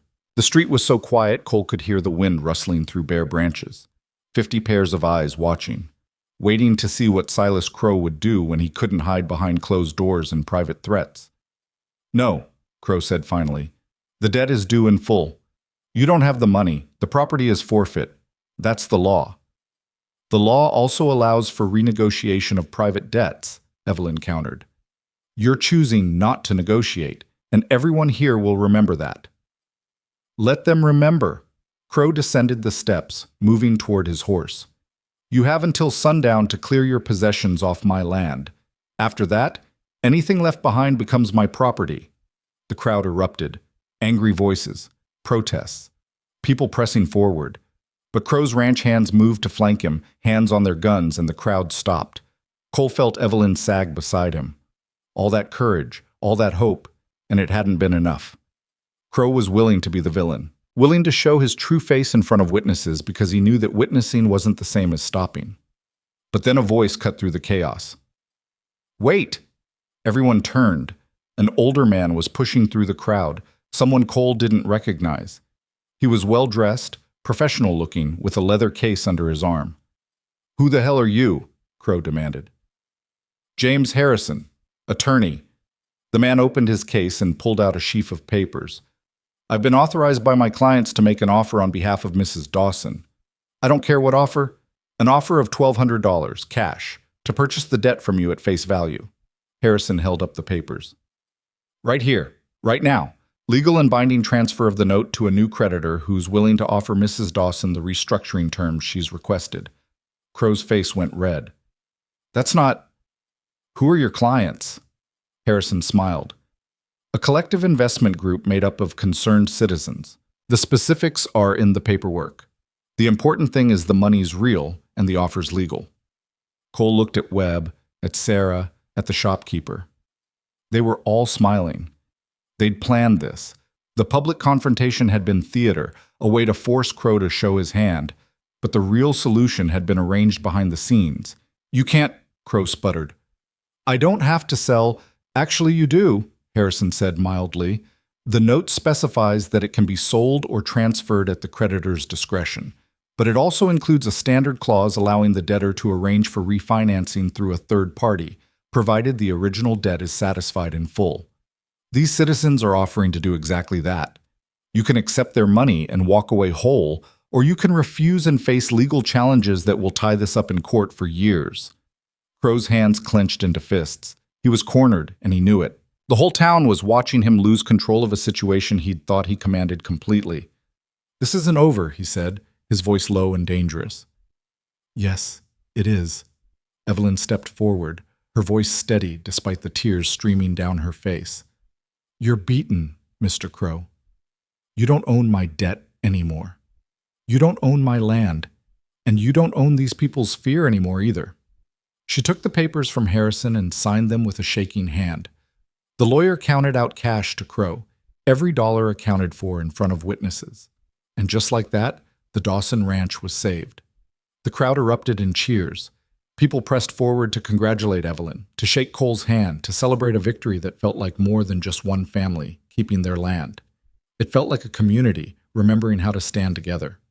Crow mounted his horse without another word. His face was twisted with rage as he rode off, his men following. But he was alone now, and everyone had seen it. Cole found Lila in the crowd. She was crying and laughing at the same time, clinging to her mother with one hand and Mason with the other. When she saw Cole, she broke away and ran to him, throwing her thin arms around his waist. We won, she sobbed into his coat. We actually won. Cole rested his hand on her head, looking over at Evelyn. She was surrounded by neighbors, by friends, by people who'd been too scared to help before but had found their courage when it mattered most. Yeah, he said quietly. We did. The ride back to the ranch felt different than any journey Cole had made in 5 years. The wagon rattled over the frozen road, Evelyn beside him on the bench, the children bundled in blankets behind them. And for the first time since his wife and son had died, Cole felt the weight of isolation lift from his shoulders. Not completely. Grief like that didn't disappear just because something good happened, but enough that he could breathe a little easier. I still can't believe they did that, Evelyn said quietly. Her face was pale with exhaustion, but her eyes held a light Cole hadn't seen before. All those people, pooling their money, standing up to Crow. They were tired of being afraid, Cole said. Sometimes it just takes one person refusing to back down before everyone else remembers they don't have to either. That person was you. Cole shook his head. That person was you. You're the one who wouldn't sell when Crow wanted the land. You're the one who kept fighting, even when you had every reason to quit. I had help. Evelyn's hand found his on the reins, squeezing briefly before letting go. I had a stranger who could have ridden past my daughter and didn't. They traveled in comfortable silence for a while, the landscape opening up around them, rolling hills dusted with snow, the distant mountains sharp against the winter sky, Wyoming territory in all its harsh, beautiful indifference. What happens now? Lila called from the back of the wagon. With the new loan terms and everything? Now we work, Evelyn said. We have 5 years to pay off $1,200. That's $20 a month plus interest. It won't be easy, but it's possible. More than possible, Cole added. The ranch has good bones. With proper repairs and some cattle to rebuild the herd, you could make this place profitable again. We don't have money for cattle. Not yet. But spring's coming. You could take on contract work, hire out for neighboring ranches during roundup and branding season. Build up capital while Cole stopped, realizing what he'd been about to say. While you what? Evelyn asked. While I get the infrastructure rebuilt. Fix what needs fixing so the ranch is ready when you do have livestock again. The words came out carefully, like he was testing their weight. If you want me to stay, that is. I know I've been here more than a month already, and you might want... Stay. Evelyn's voice was firm. Please. If you're willing. Cole glanced at her. She was looking straight ahead, her profile strong despite the obvious pain she was still in from her injuries. A woman who'd lost her husband, nearly lost her life, and still managed to keep fighting for her children and her home. I'm willing, he said. Behind them, Mason let out a whoop that made Dusty, tied to the back of the wagon, snort in surprise. Lila laughed, a real, unguarded sound of pure joy that Cole realized he'd never heard from her before. When they reached the ranch, the sun was setting, painting the weathered buildings in shades of gold and amber. It still looked tired, still showed the marks of struggle and hardship, but now Cole saw possibility instead of just decay. Saw what it could become instead of what it had been. The next weeks fell into a rhythm that felt almost like the life Cole had lost 5 years ago. He rose before dawn and worked until his muscles ached, repairing the barn roof properly this time, replacing rotted fence posts, cleaning out the well and reinforcing its stone walls. Evelyn gradually regained her strength, taking over more of the household work, teaching Lila advanced sewing and cooking while her daughter absorbed every lesson with fierce concentration. Mason became Cole's shadow. The boy followed him everywhere, asking endless questions, handing him tools, chattering about horses and cattle and all the things he wanted to learn. The trauma of watching his mother fall hadn't disappeared. He still had nightmares sometimes, still flinched at sudden movements, but slowly, steadily, he was healing. One afternoon, Cole found the boy standing in Dusty's stall, brushing the gelding's coat with careful strokes. You're getting good at that, Cole said from the doorway. Mason didn't startle. He'd learned to recognize Cole's footsteps, his presence. Dusty likes it when I brush behind his ears. See how he lowers his head? That's called trust. He knows you're not going to hurt him, so he relaxes and lets you do your work. Mason kept brushing, his small face serious with concentration. Then, without looking up, he said, Are you going to marry Mama? Cole's hand stilled on the stall door. What makes you ask that? Lila says you look at Mama the way Papa used to look at her, like she's the most important thing in the world. Mason glanced up, his eyes, John Dawson's eyes, Cole realized, watching Cole carefully. And Mama looks at you that way too sometimes, when she thinks nobody's watching. Out of the mouths of children, Cole cleared his throat. I don't know, Mason. That's complicated. Why? Because I had a family once, a wife and a son. They died 5 years ago, and I spent a long time thinking I'd never want to care about anyone again. Cole moved into the stall, checking Dusty's hooves while Mason continued brushing. Your mama's a remarkable woman, strong and brave and everything a man could want. But I'm not sure I'm ready to... Papa would want Mama to be happy, Mason interrupted. His voice was matter-of-fact, delivering truth the way only children could. He wouldn't want her to be alone forever just because he died. That would be selfish. Cole looked at the 4-year-old boy, startled by the wisdom in those young eyes. Did your mama tell you that? No. But I know it's true. Papa loved us, really loved us. And when you really love someone, you want them to be happy even if you can't be there anymore. Mason set down the brush. Do you love us, Mr. Hart? The question hung in the cold barn air. Cole could deflect, could give a careful answer that protected him from vulnerability, could maintain the emotional distance he'd cultivated so carefully for 5 years. But Mason deserved better than careful answers. Yeah, Cole said quietly. I do. All 3 of you. Even though I didn't plan to, even though I tried not to. Mason smiled, a bright, unguarded expression that transformed his whole face. Good, because we love you too. He said it so simply, like it was the most obvious thing in the world. Then he picked up the brush and went back to work on Dusty's coat, leaving Cole standing in the stall with his heart feeling like it might crack open. That evening, after the children were asleep, Cole found Evelyn on the front porch, wrapped in a quilt and watching the stars emerge in the darkening sky. He sat beside her without asking permission, their shoulders almost touching. "Mason asked me something today," he said. "I heard." Evelyn's voice held gentle amusement. "He told me at supper, asked if I thought you'd make a good husband." Cole winced. "What did you tell him?" "That it wasn't his business to ask, and that grown-up relationships are complicated." She paused. "But also that, yes, I thought you would." "Evelyn, let me finish." She turned to face him, her eyes serious in the dim light. "I know you're scared, Cole. I know you lost everything, and you think caring about us means risking that kind of loss again. But I need you to understand something. I'm not asking you for promises you can't keep. I'm not asking you to replace John or to pretend you never had a life before you came here." "Then what are you asking?" "I'm asking you to stop running." Her hand found his, warm despite the cold. "I'm asking you to consider that maybe you've already made a choice by staying, that maybe building a life here, with us, isn't replacing what you lost. It's honoring it by refusing to let grief win." Cole's throat tightened. "I don't know if I'm strong enough for that." "You are. You've proven it every day since you turned your horse around for a desperate girl on a trail." Evelyn's grip tightened. "But I won't push. If you need more time, take it. If you decide this isn't what you want, I'll understand. You've already given us more than we had any right to expect." They sat in silence, hands linked, watching the stars multiply overhead. Somewhere in the distance, a coyote called, and was answered. The wind carried the smell of snow coming down from the mountains. "My son's name was Thomas," Cole said finally. "He was 4, same age as Mason. He loved horses too. Used to follow me everywhere, asking a million questions, getting underfoot in the barn.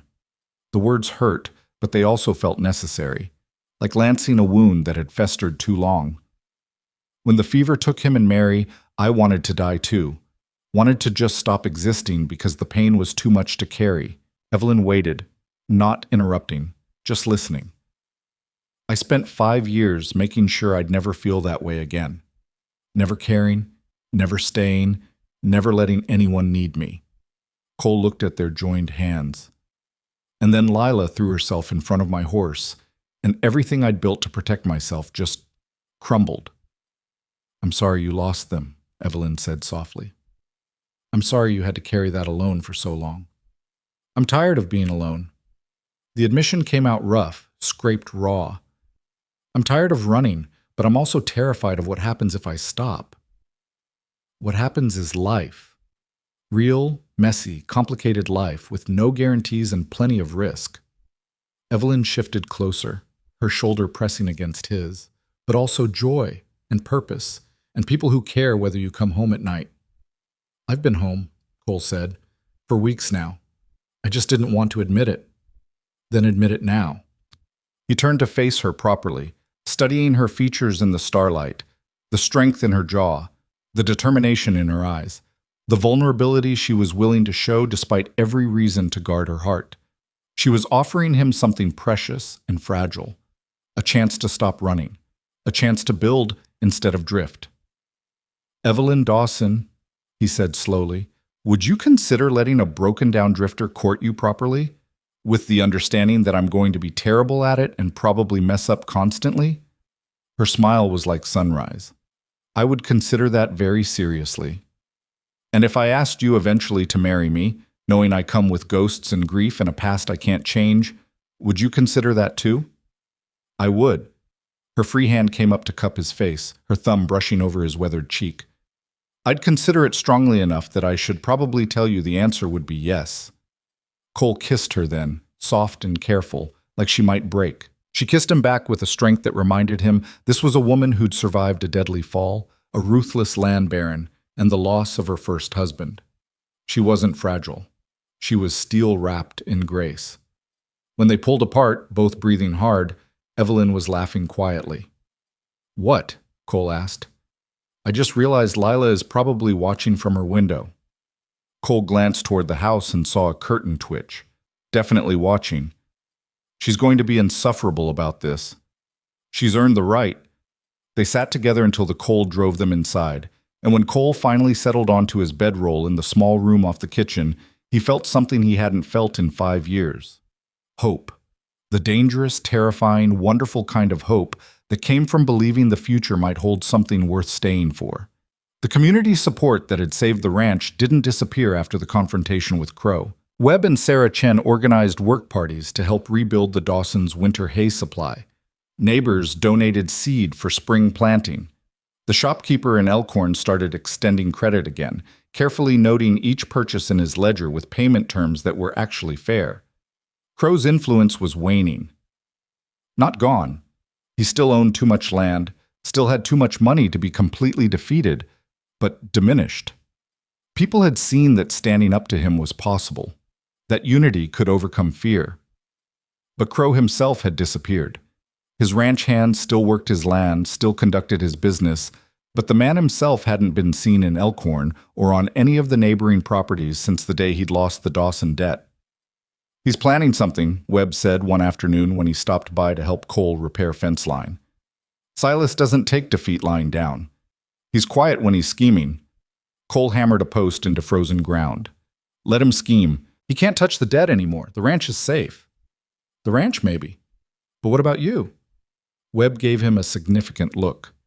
"You're the one who humiliated him in front of the whole territory, made him look weak. Men like Crow don't forgive that. I'll watch my back. Do more than watch. Be ready." Webb tested the post's stability. "I've known Silas for 20 years. He's patient. He'll wait for the right moment, and then he'll strike where you're most vulnerable."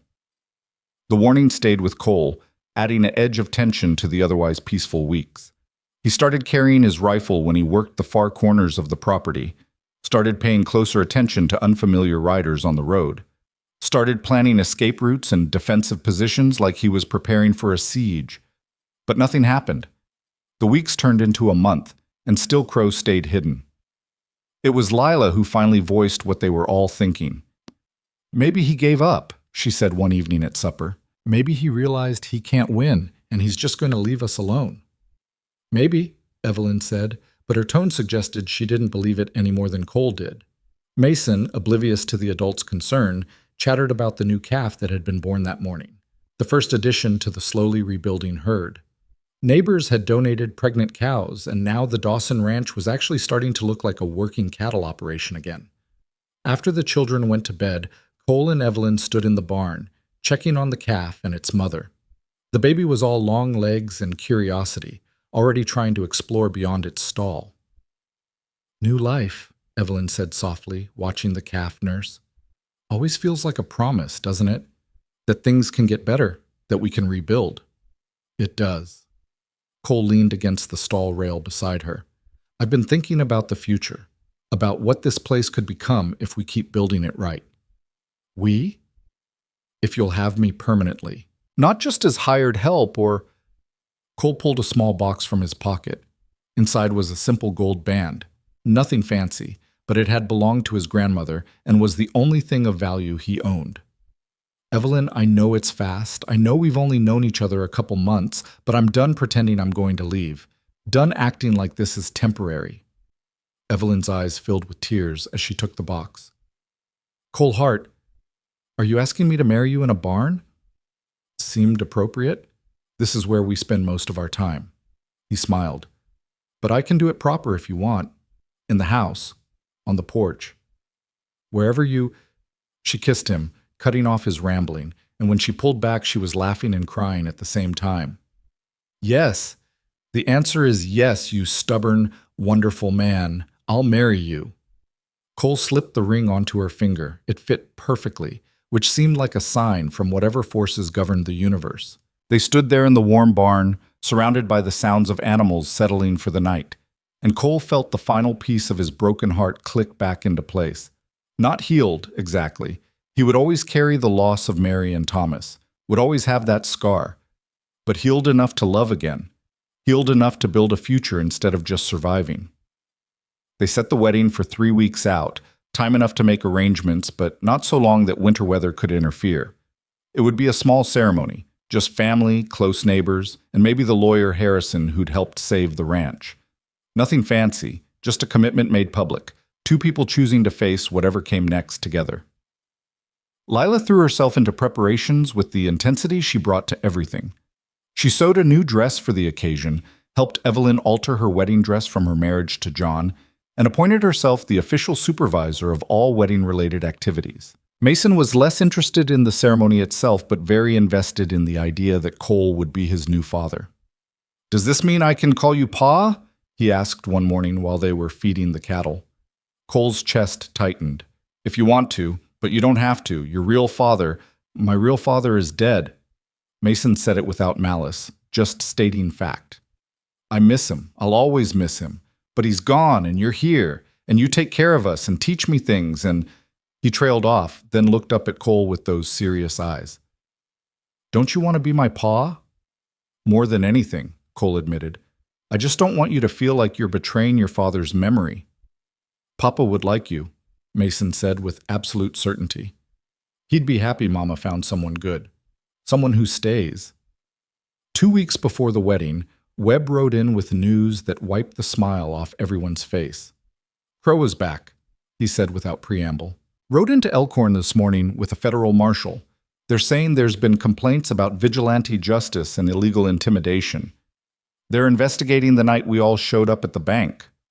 Cole felt ice settle in his stomach. The marshal believed him? Don't know yet. But Crow's smart. He's not claiming we did anything violent. He's saying we created a hostile environment that prevented him from conducting legal business, that we used mob tactics to force him to sell the debt against his will. "That's ridiculous," Evelyn said. "We just stood there.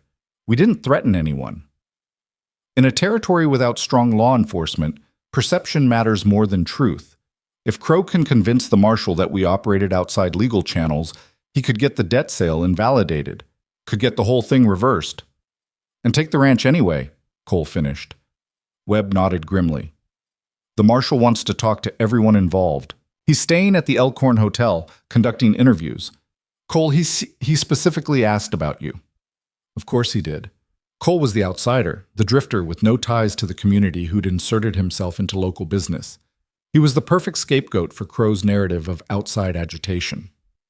"When does he want to see me?" "Tomorrow, 10 in the morning."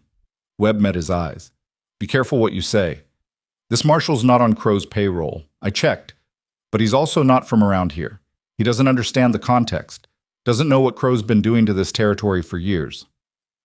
That night, Cole and Evelyn sat up late, preparing his testimony, going over every detail of what had happened, making sure the truth was clear and defensible. But Cole could see the fear in Evelyn's eyes. "We were so close," she whispered. "The wedding, the future, everything we planned. We're still close. This is just Crow making noise. He can't actually—" "He can. You know he can. He's got money and lawyers. And now he's got a federal marshal listening to his version of events." Evelyn's hands twisted in her lap. "What if they decide in his favor? What if they take the ranch after all?" Cole pulled her close, feeling her shake against him. "Then we fight. We tell the truth and we trust that justice means something, even out here." "Justice," Evelyn laughed bitterly. "Justice is what men with power say it is." She wasn't wrong. Cole had seen enough of the world to know that the law didn't always protect the weak, that sometimes, despite your best efforts, the powerful won simply because they could. But he also knew that giving up before the fight was over guaranteed defeat. "Tomorrow I'll go talk to the marshal," he said. "I'll tell him exactly what happened. And if Crow's story doesn't match the truth, the marshal will have to decide who to believe." "And if he believes Crow?" "Then we appeal. We fight harder. We don't give up." Cole tipped her face up to meet his eyes. "You didn't survive a deadly fall and a ruthless land baron to quit now, and I didn't find a reason to stop running just to let Crow take it away." Evelyn nodded, but the fear didn't leave her eyes. Cole rode into Elkhorn alone the next morning, leaving Evelyn and the children at the ranch with Webb standing guard. The town felt different now, tense, wary, like everyone was waiting for something to break. The marshal was a weathered man in his 50s, with the look of someone who'd spent years enforcing law in places where civilization was more theory than practice. He sat behind a desk in the hotel's small office, making notes in a leather journal. "Mr. Hart, thank you for coming." His voice was neutral, giving nothing away. I'm Marshal Thomas Garrett. I've been sent to investigate allegations of mob intimidation and interference with legal commerce. I understand you were central to the events in question. Cole sat in the chair across from him. I was involved, yes. Tell me what happened. From the beginning. So Cole did. He told the truth. All of it. How he'd stopped to help an injured woman. How he'd learned about Crow's campaign of economic intimidation. How neighbors had been too frightened to help until they saw someone stand up first. How the community had pooled money to buy the debt, all legal and proper. Garrett listened without interrupting, his pen moving steadily across paper. And the night the haystack burned? He asked when Cole finished. Who do you think was responsible? Crow's men, though I can't prove it. Mr. Crow claims you set that fire yourself, to create sympathy for the Dawsons and turn the community against him. Cole's jaw tightened. That's a lie. Can you prove it? Can he prove his version, or is he just making accusations? Cole leaned forward. Marshal, I'm not from here. I have no stake in this territory beyond wanting to help a family in need. Silas Crow is the one with motive to lie. He wanted that ranch, and he lost it fairly. Now he's trying to use you to get it back. Garrett's expression didn't change. I'm not here to help Mr. Crow get anything. I'm here to determine whether federal laws were broken, whether a mob interfered with legal commerce through intimidation. People standing as witnesses isn't a mob. 50 people surrounding a man during a business transaction could be interpreted as intimidation. Or it could be interpreted as a community refusing to let economic bullying continue unchallenged. Cole met the marshal's eyes. You want to know the truth? The truth is Silas Crow has been strangling this territory for years, using debt and fear to control people. The Dawsons were just the latest victims, and when the community finally found the courage to push back legally and peacefully, Crow couldn't handle losing. Garrett set down his pen. I've heard similar stories from other witnesses. Everyone paints Mr. Crow as a villain, and you as a hero. I'm not a hero. I'm just a man who was in the right place at the right time. Or the wrong place at the wrong time, depending on your perspective. Garrett stood, moving to the window. Here's what I think happened, Mr. Hart. I think you're telling the truth about helping the Dawsons. I think Crow probably did try to force them off their land through economic pressure. But I also think that gathering 50 people to witness a debt payment created an atmosphere of intimidation, intentional or not. Cole's stomach sank. So you're ruling in Crow's favor. I'm ruling that the debt sale was conducted under duress and should be reviewed by a territorial judge, which means the status of the Dawson Ranch remains in question until that review is complete. Garrett turned to face him. I'm sorry, Mr. Hart, I know you think you were helping, but the law has to be applied evenly, and that means following proper procedures even when they favor men we don't like. How long will the review take? Months, probably, maybe longer. Months of uncertainty. Months of waiting to see if everything they'd fought for would be stripped away by legal technicality. Cole felt rage building in his chest, hot and bitter. This is what Crow wanted all along, he said. Tie it up in courts. Make it so expensive and complicated that the Dawsons can't fight back.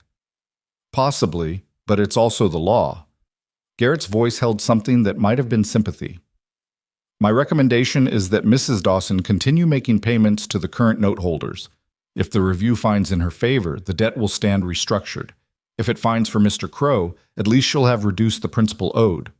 Cole stood, his hands clenched at his sides. And what happens to Crow in the meantime? Does he face any consequences for years of intimidation? Not unless someone files formal complaints with evidence, which, given how frightened everyone seems to be of him, I doubt will happen. Garrett moved back to his desk. I know this isn't the answer you wanted, Mr. Hart, but it's the most fair I can give under the circumstances. Cole walked out of the hotel feeling like he'd been gut-punched. They hadn't lost yet, but they hadn't won either. They were back in limbo, waiting for distant judges to decide their fate. When he rode back to the ranch and told Evelyn what had happened, she simply nodded, her face blank with the kind of shock that came from having hope yanked away. So we wait, she said. We wait, Cole confirmed, and we keep fighting. But that night, lying in his bedroll and staring at the ceiling, Cole wondered how much more fight they had left. How many times you could get knocked down before you stopped getting back up. Outside, the wind howled around the small house, carrying the promise of snow. Winter was coming, and with it, more uncertainty than Cole had felt since the day he'd turned his horse around for a desperate girl on a trail. The uncertainty settled over the ranch like the snow that began falling 2 days after Cole's meeting with the marshal. Heavy, persistent flakes that blanketed everything in white and made the world feel smaller, more isolated. They were trapped now, not just by winter weather, but by legal proceedings that moved at the pace of distant bureaucracy while their lives hung in the balance. Cole threw himself into work with renewed intensity, as if keeping busy could somehow hold back the creeping dread that they might lose everything after all. He built a proper woodshed to protect their winter fuel supply, reinforced the barn against the weight of snow, checked and rechecked every fence line, every structure, every detail that might fail if left unattended. Evelyn watched him with worried eyes but didn't try to slow him down. She understood the need to feel useful when everything else felt beyond control. Instead, she focused on the children, keeping Mason's spirits up, helping Lila with her studies, maintaining the rhythms of normal life even as the sword of Crow's legal challenge hung over their heads. They postponed the wedding, not canceled. Neither of them could bear to say that word, just postponed until the legal situation resolved. It felt like tempting fate to make permanent promises when their future was so uncertain. "I hate this," Lila said one evening as she helped Cole carry firewood inside. Snow dusted her dark hair, making her look older than her 11 years. "Hate waiting, hate not knowing. At least when Crow was threatening us directly, we could fight back." "We're still fighting," Cole told her. "Just differently." "Are we?" "Feels more like we're just sitting here while lawyers argue about papers." She dumped her armload of wood by the fireplace with more force than necessary. "What if the judge decides Crow was right?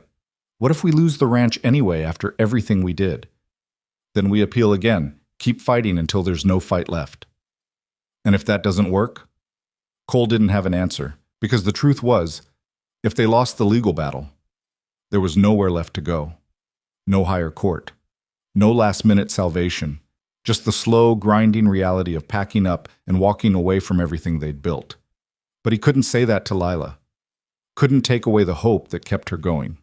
"It'll work," he said instead. "It has to." The letter came in mid-January, delivered by a rider who'd pushed through fresh snow to reach them. Official territorial seal, heavy paper, the kind of correspondence that carried weight. Evelyn's hands shook as she opened it. Cole stood beside her, one hand on her shoulder, bracing for whatever verdict the distant judges had reached. She read in silence, her face going pale, then flushing, then settling into an expression Cole couldn't quite read. "What does it say?" he asked when he couldn't stand the suspense anymore. "They've ruled." Her voice was barely audible. The territorial judge reviewed the marshal's report and all the witness statements. He found that while the gathering at the bank was unusual, it didn't constitute illegal intimidation. The debt sale stands as executed. The ranch is ours. For a moment, nobody moved. The words hung in the air, too important to quite believe. Then Lila screamed, an actual scream of pure joy, and threw herself at her mother, nearly knocking them both over. Mason started jumping up and down, not entirely sure what was happening, but caught up in the excitement. And Cole felt something in his chest release, a tension he'd been carrying for so long he'd forgotten what it felt like to breathe without it. "We won," Evelyn whispered against his shoulder when he pulled her close. "Cole, we actually won." "You won," he corrected. "You fought for this land and your children, and you won." But Evelyn pulled back to look at him, her eyes fierce. "We won. All of us together. Don't you dare try to minimize your part in this." The celebration that night was modest, just their small family around the dinner table, but it felt like the finest feast Cole had ever attended. They ate the venison stew Evelyn had been saving for a special occasion, and Cole told stories about his early days as a cowboy that made the children laugh until they cried. Later, after Mason and Lila had finally gone to bed, Cole and Evelyn stood on the porch watching snow fall in the moonlight. The ranch looked peaceful under its white blanket, the struggles of the past months fading into memory. "We should set a new date," Evelyn said. "For the wedding." "You sure? We could wait until spring, when the weather's better, and I'm done waiting." She turned to face him, her expression determined. "We've put our lives on hold for legal proceedings and threats and fear." I want to marry you, Cole Hart. I want to make this official before anything else can try to stop us." Cole kissed her, soft and thorough, tasting joy and relief and the promise of a future they'd fought so hard to secure. "2 weeks," he said. "That enough time to plan?" "More than enough. We're not having anything fancy anyway. Just family and the friends who stood with us." They set the date for the 1st of February, a cold month, but the snow had stopped and the roads were passable. Invitations went out to the neighbors who'd helped save the ranch, Webb and Sarah Chen and the shopkeeper, and a dozen others. Small ceremony, large meaning. The morning of the wedding dawned clear and bright, the kind of winter day that made the snow sparkle like diamonds and the sky look impossibly blue. Cole stood in the barn, adjusting his collar for the 10th time, while Webb and the other men who'd arrived early for the ceremony offered useless advice. "You're supposed to be nervous," Webb said, grinning.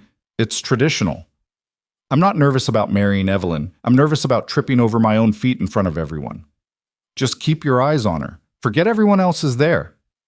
This from Sarah Chen's husband, who'd apparently survived his own wedding through similar strategy. Mason appeared in the barn doorway, dressed in his best clothes and looking solemn. "Mama says it's time. Everyone's here." Cole's heart kicked up. This was it.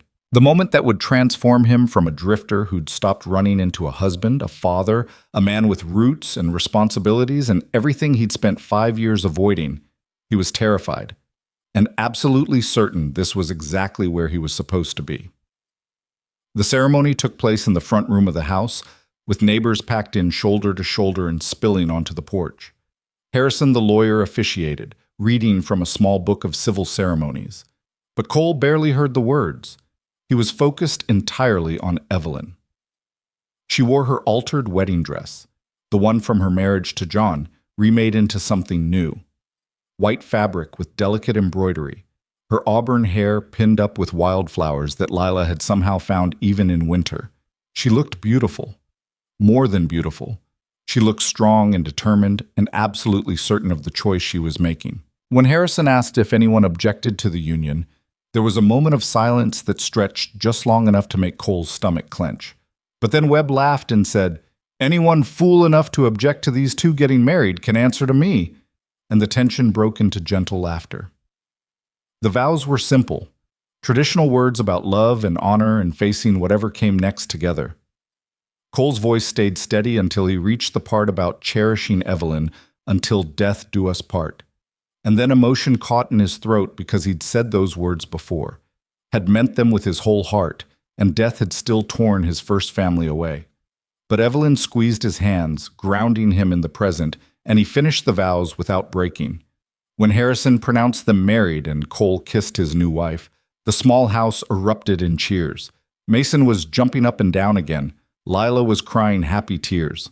And the neighbors who'd risked Crow's wrath to stand with them were applauding like this was the finest wedding they'd ever witnessed. The celebration afterward was rowdy and warm, with food that neighbors had brought and music from a fiddle someone produced. They pushed back the furniture and danced in the cramped space, boots thumping on wooden floors, laughter drowning out the wind outside. Cole danced with Evelyn first, a slow waltz that let him hold her close and marvel at the fact that she'd agreed to tie her life to his. Then he danced with Lila, who stepped on his feet only twice and apologized profusely both times. Even Mason got a turn, standing on Cole's boots and holding onto his hands while Cole spun them in circles until they were both dizzy. It was nearly midnight when the last of the guests finally left, riding off into the clear winter night with promises to visit soon. Cole helped Evelyn clean up the worst of the mess while the children slept upstairs, exhausted from excitement. "Happy?" he asked as they worked together, moving around each other with the easy familiarity of people who'd already become partners in everything but name. "Happier than I thought possible 6 months ago." Evelyn set down the dish she'd been washing and turned to face him. "When I was lying in that bed dying, I kept thinking about all the things I'd never get to do. Never see my children grow up. Never feel the ranch thrive again. Never—" She stopped, her voice catching. "Never what?" "Never find love again. I thought that part of my life was over, that I'd had my chance with John and lost it, and that was all I got." She moved into his arms, resting her head against his chest. But then you stopped. You turned around when you could have kept writing, and you gave me a second chance at everything. Cole held her close, breathing in the scent of her hair, lavender and wood smoke and home. You gave me a second chance, too. I was dead inside, Evelyn. Walking and breathing, but not really living. Your family brought me back. They stood like that for a long time, swaying slightly to music only they could hear. Outside, the wind picked up again, rattling the windows. But inside there was only warmth and the quiet contentment of promises kept. February passed into March, and with it came the slow transformation from winter to early spring. The snow melted in patches, revealing brown grass that would green up once the warmth truly returned. Cole and Webb worked together to expand the cattle herd, buying young stock at reasonable prices from ranchers who were willing to extend credit now that the Dawsons' standing in the community had been restored. Crow's influence continued to wane. Marshall Garrett's investigation, while it hadn't resulted in the outcome Cole wanted, had at least put Crow's tactics under scrutiny. Other families who'd suffered under his economic pressure began speaking up, filing formal complaints, building a paper trail that might eventually lead to real consequences. One warm afternoon in late March, Cole was working in the barn when he heard horses approaching. Multiple riders. His hand moved automatically toward the rifle he kept nearby, old instincts from dangerous times.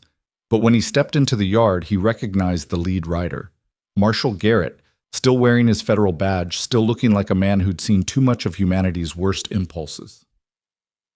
"Mr. Hart." Garrett dismounted stiffly. "I hope I'm not interrupting." "Just working. What brings you back to this part of the territory?" "Closure, mostly." Garrett reached into his saddlebag and pulled out a folder of papers. "After my initial investigation, I started hearing from other families, people who'd been too scared to speak up before. Turns out Silas Crow's been running the same playbook for years, buying debts, pressuring people to sell at unfair prices, using economic leverage to force families off land he wanted. We knew that already. Knowing and proving are different things. But with multiple complainants all telling similar stories, and with a territorial judge willing to look at the pattern instead of just individual cases, Garrett handed Cole the folder. Crow's facing federal charges. Mail fraud, because he used the postal system to conduct some of his debt transactions. Conspiracy to defraud. A few other charges that a good prosecutor thinks will stick. Cole stared at the papers, not quite believing. He's actually being held accountable? As much as anyone is in this territory. He'll have lawyers, he'll fight. But his days of operating with complete impunity are over. Well, Garrett's expression softened slightly. I wanted you to know. Wanted to acknowledge that you were right about him, even if my initial ruling didn't reflect that. What changed your mind? I listened. Really listened to what people were saying once they felt safe enough to speak up. And I realized that sometimes the law isn't just about procedures and technicalities. Sometimes it's about protecting people from those who'd abuse power. Garrett gathered his reins. Your fight with Crow, the way you stood up when everyone else was too frightened, it gave others permission to do the same. That matters. After the marshal rode off, Cole took the papers inside and showed them to Evelyn. She read through them carefully, her expression shifting from shock to something that looked like vindication. It's really over, she said softly. Not just for us, for everyone he hurt. It's over, Cole confirmed. That night they sat on the porch with the children, watching the sun set over land that was truly, finally, permanently theirs. Mason chattered about the new calf that had been born that morning. Lila talked about her plans for a vegetable garden once the ground thawed. Normal, everyday concerns of a family that had weathered the storm and come out intact. Spring turned to summer with the kind of abundant generosity that made the previous year's struggles feel like a distant nightmare. The ranch thrived under Cole and Evelyn's combined management. The cattle herd grew. The crops came in better than expected.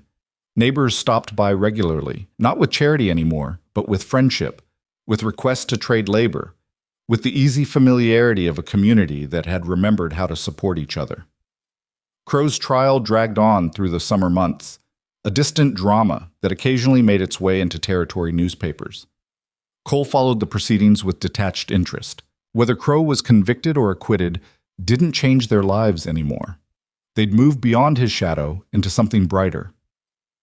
On a warm evening in late August, Cole found Evelyn sitting on the porch steps, her hand resting on her stomach in a gesture that made his heart skip. "You're pregnant," he said. Not a question. She looked up at him with eyes that held joy and fear and wonder, all mixed together. 3 months along. I wasn't sure at first, but now, she smiled. "We're having a baby, Cole." He sat beside her, pulling her close, and let himself feel the full weight of that revelation. A baby. New life built from the foundation they'd created together. The ultimate promise that the future held hope instead of just survival. "You're not scared?" Evelyn asked quietly. "Terrified," Cole admitted, "but the good kind of terrified. The kind that means I have something worth protecting again." Mason and Lila took the news with enthusiastic chaos. Mason immediately started planning what he'd teach his new sibling. Lila appointed herself the official baby expert, despite having no actual expertise. The house filled with their excited chatter and wild plans. That night, lying in bed with Evelyn curled against him, her hand still resting on the small swell of her belly, Cole thought about the journey that had brought him here. From a broken man who'd sworn never to care again, to a husband and father with everything to lose and every reason to keep fighting. "What are you thinking about?" Evelyn asked sleepily. "About how glad I am that Lila threw herself in front of my horse." She laughed, the sound warm and content. Best decision she ever made. Second best. The first was having the courage to ask a stranger for help in the first place. They fell asleep like that, wrapped around each other, the future spreading out before them like the Wyoming prairie, vast and uncertain and full of possibility. The baby came in February, almost exactly a year after Cole and Evelyn's wedding. A daughter they named Sarah, after Sarah Chen, who'd been one of the first neighbors to stand with them. She had her mother's auburn hair and her father's serious eyes, and she screamed with impressive lung power that made everyone laugh with relief. Cole held his daughter with shaking hands, marveling at her tiny, perfect features, and felt the final piece of his grief transform into something different. Not gone, he would always carry the loss of Thomas and Mary, but integrated, part of his story instead of the end of it. "She's beautiful," Mason whispered, peering at his new sister with appropriate awe. "She's ours," Lila corrected, already fiercely protective. "She's everyone's," Evelyn said from the bed, exhausted but radiant. "Another Dawson to carry on what we've built." Cole looked at his family, his wife, their children, this ranch they'd fought so hard to keep, and felt something settle deep in his chest. Not just contentment, though there was that. Not just love, though there was plenty of that too. Purpose. Belonging. The bone-deep certainty that he was exactly where he was meant to be. Spring came again, as it always did, transforming the brown prairie into rolling waves of green. The cattle grazed peacefully on land that was theirs free and clear. The mortgage payments went out on time every month, steadily reducing the debt they'd fought so hard to restructure. Neighbors helped with spring branding, and the Dawsons returned the favor on other ranches, building the networks of mutual support that made frontier life survivable. One warm May afternoon, Cole was working with Mason in the corral, teaching the boy how to rope a practice post. Mason had grown in the past year, taller, more confident, no longer the terrified child who'd screamed at the sight of horses. He swung the rope with decent form, missing the post but getting closer each time. "Keep your wrist loose," Cole instructed. "Let the rope do the work." Mason tried again, and this time the loop settled over the post perfectly. He whooped with triumph, and Cole felt a surge of pride that had nothing to do with blood and everything to do with the choice they'd both made to build a family together. "Pa!" Mason had started calling him that months ago, the word coming naturally now. "Did you see?" "I saw. Good work." Cole moved into the corral to adjust Mason's grip. "Now do it again. One good throw doesn't make you a roper. Consistency does." They worked together in the warm afternoon sun, the kind of everyday moment that Cole had thought he'd never have again. Teaching a child, building skills, passing on knowledge, all the small, important work of being a father. When they finished and walked back to the house, they found Evelyn on the porch with Sarah sleeping in her arms and Lila reading aloud from a book. A tableau of domestic peace, that would have seemed impossible 18 months ago when Cole had been a drifter with no destination and no hope. Good session? Evelyn asked. He's getting better. Few more months of practice and he'll be roping cattle. Then he can help with the roundup, Mason said proudly, like a real cowboy. You are a real cowboy, Cole told him. You work hard, you take care of the stock, you show up when there's work to be done. That's what makes someone real, not just skill, but character. That evening, after the children were in bed and the ranch was settling into nighttime quiet, Cole walked the property alone. This had become his habit, a final check before sleep, making sure fences were secure, livestock safe, everything as it should be. But tonight, it felt different. Tonight, it felt like taking inventory of miracles. The barn they'd saved from the fire, now stocked with healthy animals. The house where a family lived and laughed and built memories. The land stretching out in every direction, hard-won and precious. The community that had remembered how to stand together. And inside the house, waiting for him, a wife who'd chosen to trust again. Children who called him father. A baby daughter who represented hope instead of fear. Cole stood on the small hill above the house and looked out at everything he'd almost missed by staying committed to running. If he'd ridden past Lila that day. If he'd refused to help. If he'd let fear and grief keep him isolated and drifting. But he hadn't. He'd stopped. And in stopping, he'd found what he'd been running from all along, the terrible, wonderful risk of caring about people, the vulnerability of having something to lose, the fear that came with love, and also the joy, the purpose. The reason to keep going when things got hard. The ranch lights glowed warm in the gathering darkness.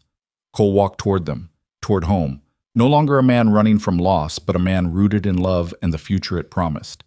He'd spent 5 years trying to outrun grief, trying to avoid the pain that came with caring, and it had taken an 11-year-old girl's desperate courage to show him that some things were worth the risk, worth the fear, worth the vulnerability, worth every terrifying moment of knowing you might lose what you loved most. Because the alternative, a life without love, without connection, without the messy, beautiful chaos of family, wasn't safety. It was just a different kind of death. Cole Hart had been dead for 5 years, but somewhere on a trail in Wyoming territory, a desperate girl had asked a stranger for help, and that stranger had made a choice that brought him back to life. As he stepped onto the porch, Evelyn appeared in the doorway, Sarah sleeping against her shoulder, her smile saying welcome home without words. Everything secure? She asked. Everything's perfect, Cole replied, and meant it in ways that had nothing to do with fences and livestock and everything to do with the family waiting inside. He'd once ridden through life alone, convinced that isolation was strength and caring was weakness. But standing here on this ranch they'd fought so hard to keep, with his wife and children and the future spreading out before them like an unwritten story, Cole understood a different truth. Love wasn't the risk he'd spent 5 years avoiding. Love was the anchor that kept him grounded when everything else tried to drift away. Love was the reason to fight, the reason to stay, the reason to wake up each morning and choose hope over fear. The Wyoming territory stretched vast and indifferent under the stars, just as it had the day Cole first rode through. But he wasn't riding through anymore. He was standing still, building, growing, creating something that would outlast the struggles that had nearly destroyed it. And for the first time in years, maybe for the first time ever, Cole Hart knew exactly where he belonged. He belonged here, home.